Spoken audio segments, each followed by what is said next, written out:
And we continue at 1:05 in the afternoon. Talk Radio 790 KABC, the John Phillips Show. Mr. Randy Wang's across the glass. John, California State Senator Scott Wiener wants to crack down on the selling of stolen goods in San Francisco the weakest way possible. And so if someone is on the street selling one of these commonly stolen goods without a permit and without receipts to show that they paid for it, then the police can cite them. And on the third citation, it will be a misdemeanor. Well, there's some teeth in that one. That'll do it. That'll crack down on the Mission. That'll crack down on MacArthur Park. Guess what, Wiener? If you don't figure out how to stop retail theft in your city, you're not going to have any Walgreens left. Then where the hell are you supposed to get your Butterfinger bars at 2 in the morning? 800-222-5222 is the telephone number, 1-800-222-5222. It is our pleasure to welcome our next guest to the program. He is the founder and president of the political consulting firm Madison McQueen. You can get him online at madisonmcqueen.com and follow him on X at Owen Brennan. Owen Brennan, welcome. John, great to be with you. Great to see you last night on with Trace Gallagher. Oh, thank you so much. We're going to play that later on in the hour as well. Built the tease, man. So you guys over at Madison McQueen just commissioned a poll that had some very surprising results.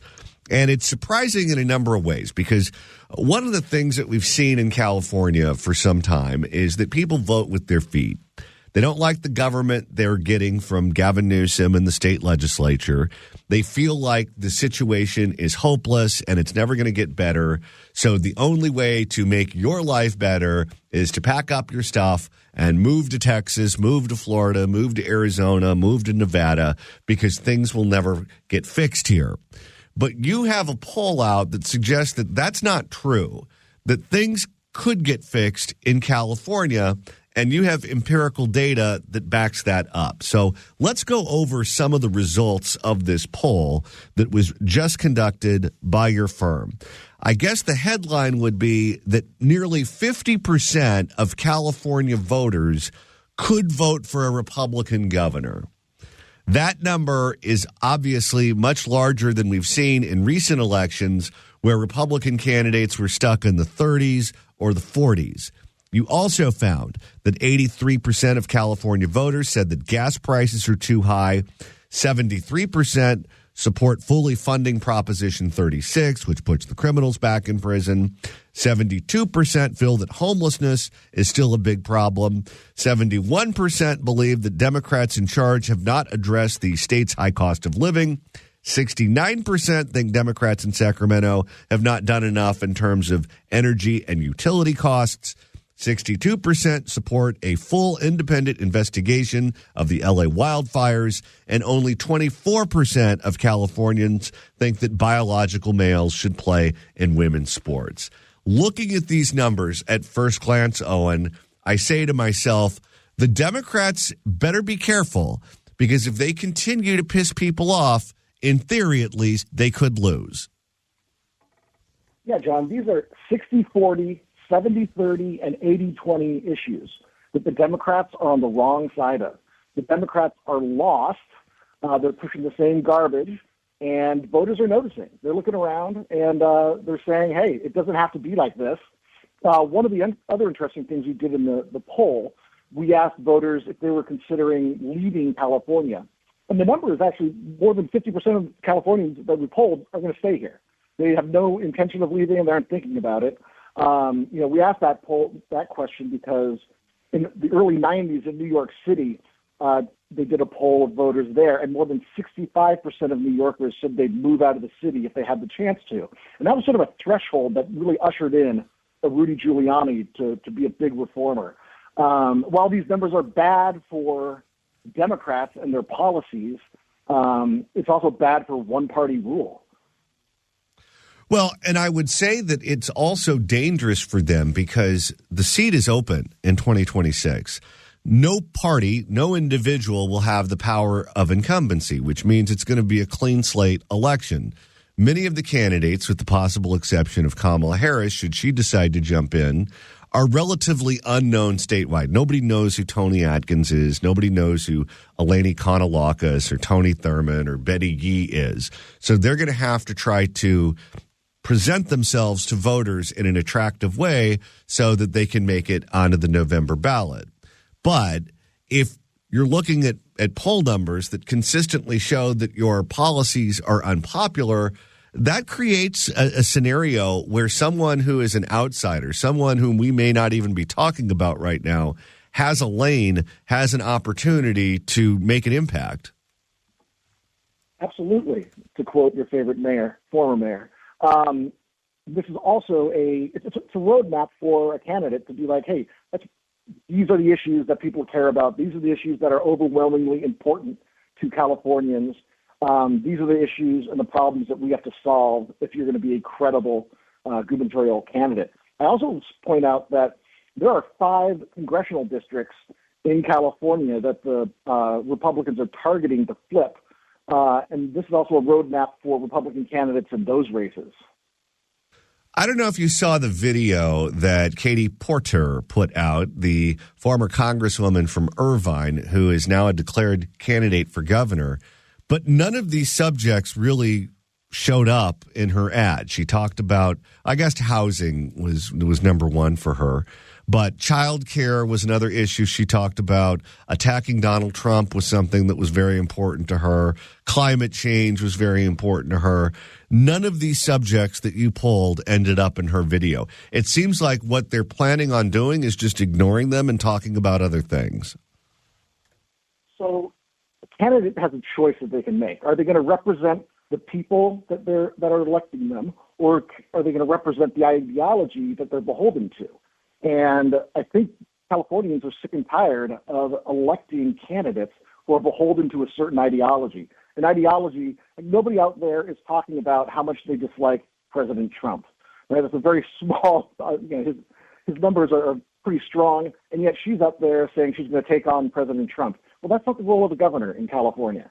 And that's not a way to get votes for governor in California. I think they need to switch lanes and look at competent leadership on issues that matter for our quality of life and our cost of living. So this poll was able to identify the message that could theoretically be the winning message for a Republican candidate.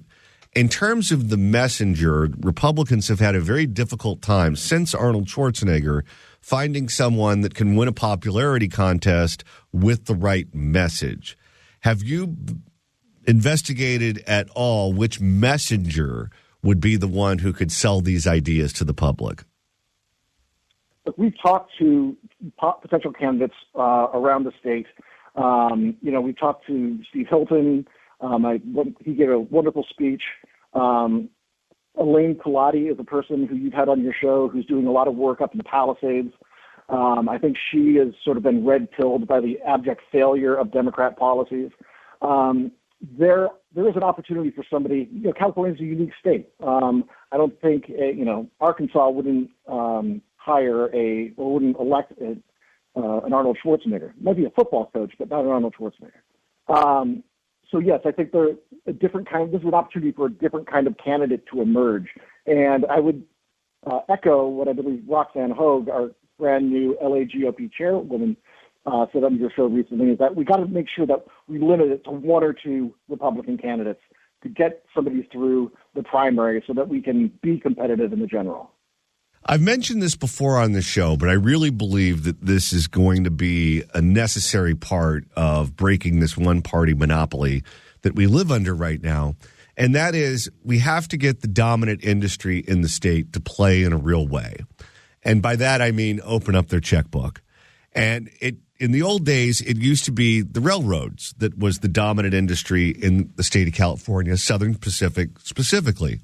And they would just spend whatever it took to make sure that their candidate got in because the success of the state was certainly an important component of the success of Southern Pacific. And if the state failed, then the railroad would fail and no one made money. So they made sure that the state was healthy and solvent and on the right track. Silicon Valley has largely stayed out of it. To the extent that they've gotten involved, they're socially liberal, and that has kind of determined how they spent their time and energy in state politics to the extent that they're engaged at all. If that industry were to say, all right, this is where we're headquartered, this is where our prospective employees need to move to if they're going to work for us, and none of them want to move here, we need to fix the state so that we can be headquartered in a place that functions and people want to move here so they can work for us and raise their families in a place that's attractive. And right now we're having trouble with that. It seems like they're engaged at the federal level where you have Elon Musk and Peter Thiel and David Sachs and the Winklevoss twins, and all of those people are heavily engaged at the federal level.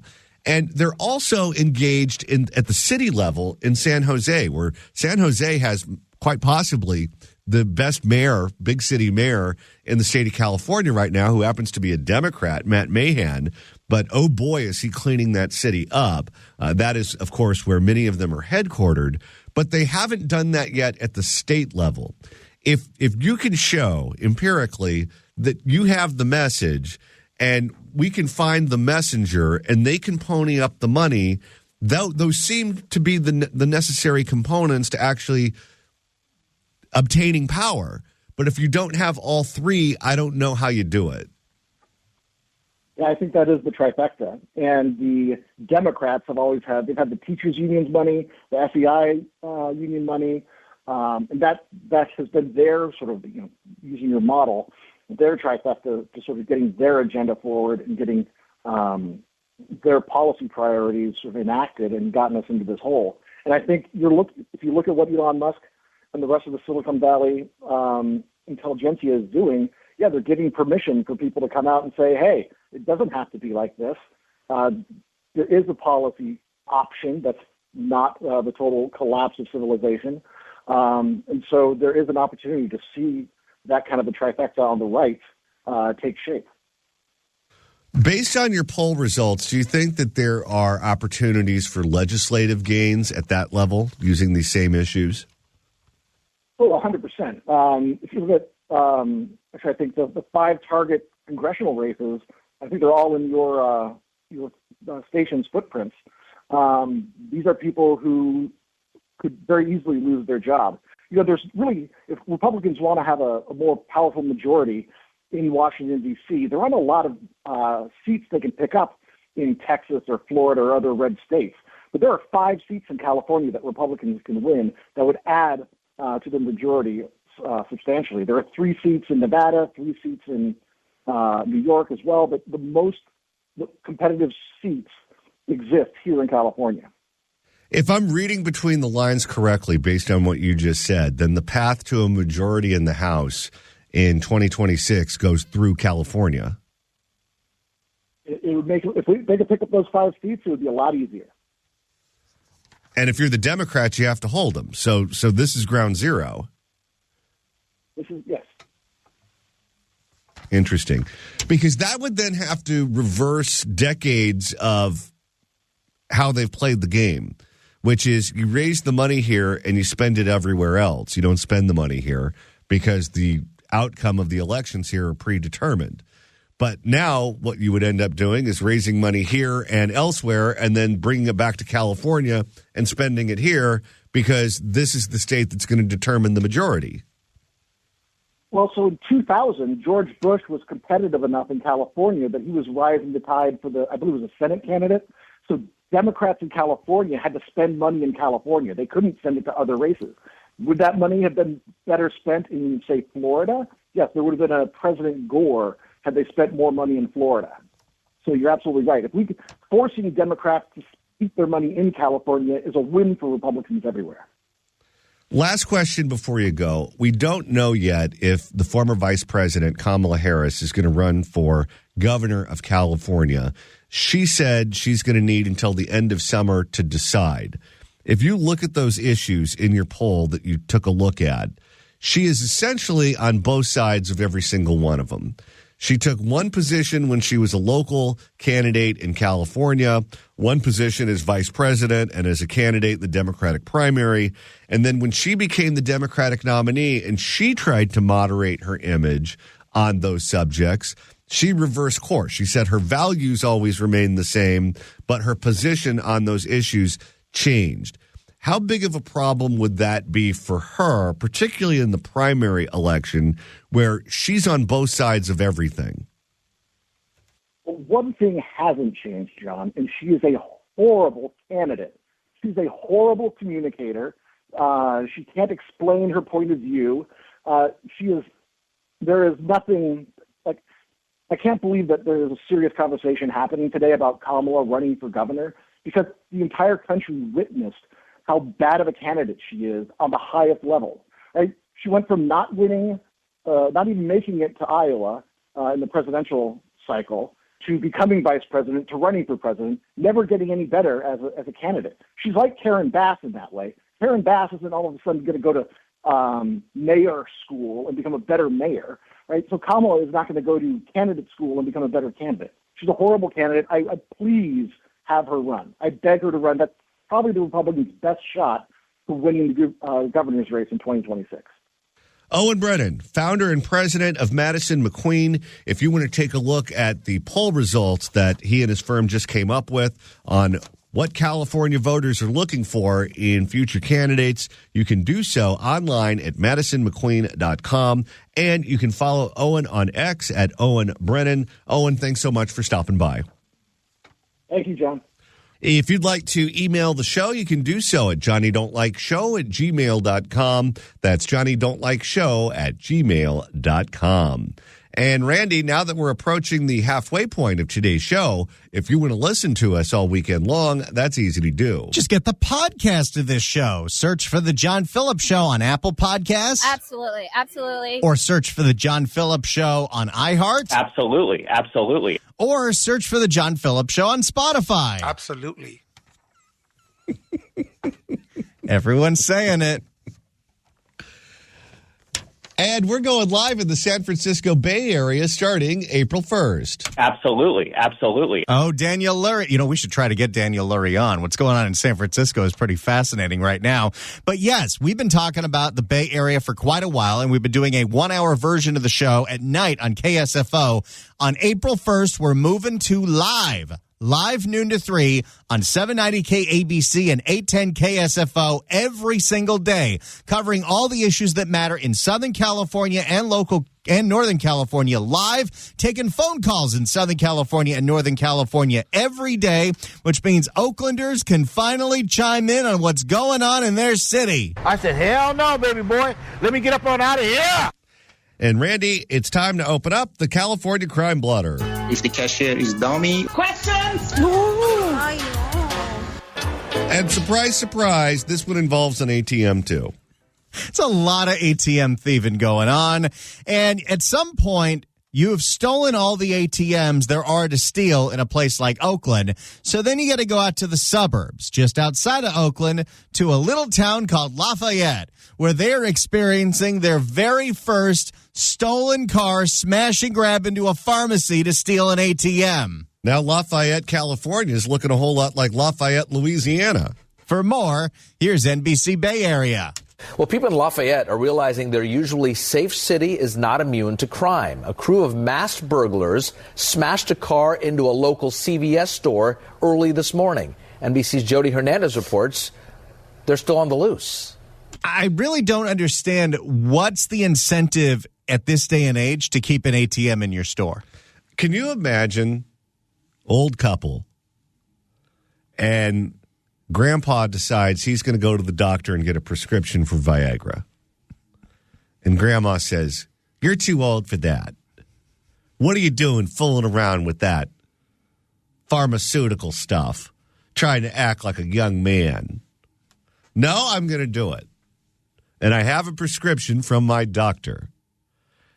That prescription's going to kill you one day. You understand me? "No, it's not. My ticker's good enough. It'll hold up. I just need that little pill, and then the magic happens. I'm telling you, it's going to kill you. And then the old man shows up to the pharmacy to pick up the prescription. Stolen Kia comes right through the wall, runs him over, kills him. Now that's an American tragedy. And then at the funeral, she goes, "See, I told you." Right at the casket. Crews have been working all day to repair the damage. The store has to be secure before it closes tonight. Boy, whoever can figure out how to make shops car-proof, that guy's going to make a lot of money. How do you do that? What, you have to build it like it's meant for some kind of drug kingpin in South America?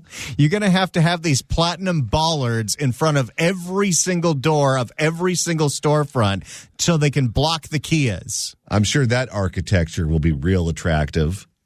Or you're going to have to put spike strips on the front of every single store. I don't know. But this seems like it's just happening more and more and more every day. Nobody's using a crowbar anymore. It's easier to get a Kia than a crowbar. I love the fact that we're willing to go through all that before we're willing to put the bad guys in prison. Well, we can't do that. This is California. Despite all the damage, it appears the crooks didn't. Don't forget. Remember what happened last week in Oakland, where the 4 Chevron stations had this happen to them over and over and over and over and over again. OPD couldn't even chase those suspects because crashing a car intentionally into a convenience store is considered a property crime. Did you see there was a case in San Francisco where one of the drugstores got robbed and the clerk had had enough? And the clerk and the robber got involved in a tussle outside the store, and the clerk stabbed the robber. Stabbed him in the eye. I want to donate to that guy's criminal defense. Despite all the damage, it appears the crooks didn't even get what they were after. They didn't get the ATM, all that destruction for nothing. Oh, curses. They should have used a bomb like those guys did at the West Hills Target. Oh, yeah, Wile E. Coyote. I think it's awful. It's just terrible. Really terrible. And I wish the guys had been caught. Lafayette CVS shoppers. This is a town that's not used to crime. No. Welcome to Oakland, sweetheart.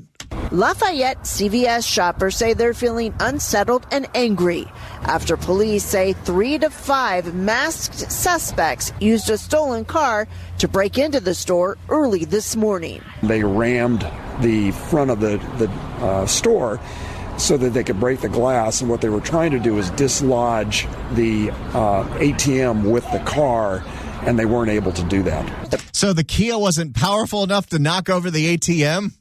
Now, had they done that to a Rite Aid, when they went inside the Rite Aid before they took the ATM, do you think they would have taken a scoop of ice cream? Why not? Chocolate malted crunch. The president of Lafayette's Chamber of Commerce is in close contact with the store manager. He says the manager told him the would-be thieves rammed into the ATM numerous times, trying to loosen it. How many times did they throw it in reverse and just run into it again? How many times can you successfully ram a car into a building and an ATM before it's just not going to keep going? Okay. You're going to need to pick up some speed if you're going to hit the ATM with enough power to bust it open. So how far did they go back into the parking lot before they rammed the car back into the ATM again? This had to look like a Looney Tunes cartoon. This is the kind of thing that is happening every single day.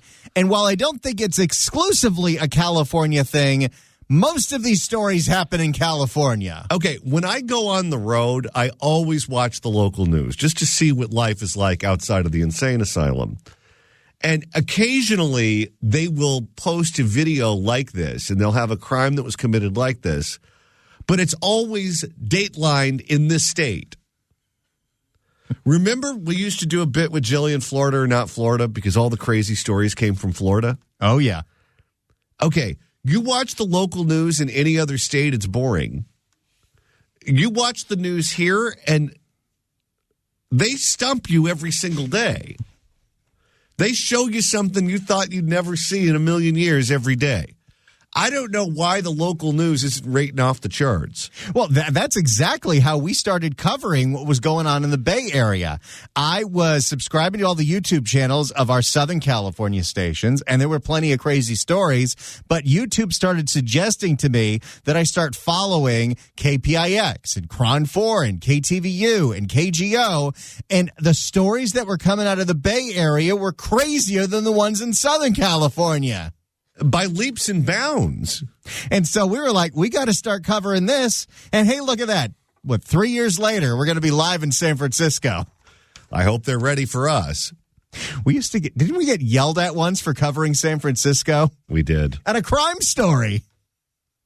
The boss was in a bad mood that day. Before a delivery driver at Diablo Foods next door spotted them and called 911. It's distressing. Diablo Foods? What a name for a food company. No bueno. It's distressing to see this kind of thing. Lafayette is a very safe town. Well, it was. You're real close to Oakland, so you're on borrowed time. The crime rate is very low. Here's how it goes. They take over Oakland. Oakland doesn't do anything about it. So then they spread to Orinda. Orinda couldn't do anything about it. Then they spread to Lafayette. Just wait till they put some more light rail in, then your town is going to be entirely gone. Crime. What do you think's about to happen to Beverly Hills? Beverly Hills is about to be connected to Metro. Oh, God. That was fun while it lasted. Crime rate is very low, and our police responded very quickly. Police say the suspects ditched the stolen car and took off in 2 getaway cars. So how many Kias do you have to steal to just get this process going? It sounds like the Spanish Armada. So you got 1 stolen Kia, that's the battering ram. Then you got 2 other stolen Kias because you might need to have your 5 people get into 2 cars if they're trying to load up the ATM into one of them. So for 1 hit to steal 1 ATM, you have to steal 3 Kias. I love the fact that Kias are so easy to steal. They're like the complimentary cookie at the DoubleTree. Well, and whatever happened to the good old days where you stole a car and you stripped it for parts? Everyone's too lazy now. Why do that when I can use the car to slam into a convenience store? And take an ATM. Leading them on a chase through the Caldecott Tunnel and into Oakland. By the way, here's why I like Lafayette. They chased the guys that did this. But then the thieves went back to Oakland, which is, I'm sure, where they're from. They actually did. Leading them on a chase through the Caldecott Tunnel and into Oakland, where police ended the pursuit. There you go. Home free. Thanks, Shangy. You get across the border to Oakland, and all of a sudden the thing you did was no longer a crime. Plus, the police in Lafayette probably don't feel safe driving through the streets of Oakland. They don't want to accidentally crash into a street takeover. Where police ended the pursuit. It's frustrating. This place is shoplifted on a daily basis, and this time they decided to bring a car and ram it through. It's not acceptable. Oh, my God. This poor guy doesn't watch the local news, does he? Customers say they're frustrated that these types of crimes are happening all too often in Contra Costa County. Some say it's fueling them to support the newly announced effort to recall the district attorney. Oh, yeah. The DA of Contra Costa County is now the target of a new recall because apparently she's not putting enough people in prison. Good. Well, we need to get involved with that one, too. I just think that if from the top the message is we're not going to prosecute this kind of a thing, I think 20 years ago this wasn't happening. And people weren't stealing cars and smashing them into stores. That is a true fact. This was not a thing. This was not a thing 5 years ago. Well, start voting different. With regularity that we see on the news in Walnut Creek and San Francisco and now here in Lafayette. We don't like to see our businesses struggle, and we know, the manager has a lot to do now. The Chamber of Commerce says Lafayette is a quiet and safe city. They say this type of crime doesn't happen often here, and when it does, it's a big deal. They hope the criminals now realize Lafayette isn't easy pickings. Our ATMs are nailed to the floor. I just hope that they learn that this kind of action isn't going to help them, and that in Lafayette, the police respond very, very quickly when they get alerted to something like this. Stick to Oakland, although there might not be any ATMs left to steal in Oakland. Or Walgreens. I hope the guys are caught And notice how none of the residents here feel for the plight of these poor, unfortunate souls that tried to steal the ATM. No, but they vote the same way as the people in Oakland. I hope the guys are caught and it doesn't happen again. In Lafayette, Jody Hernandez, NBC Bay Area News. 3 Kias, 1 ATM, no arrests.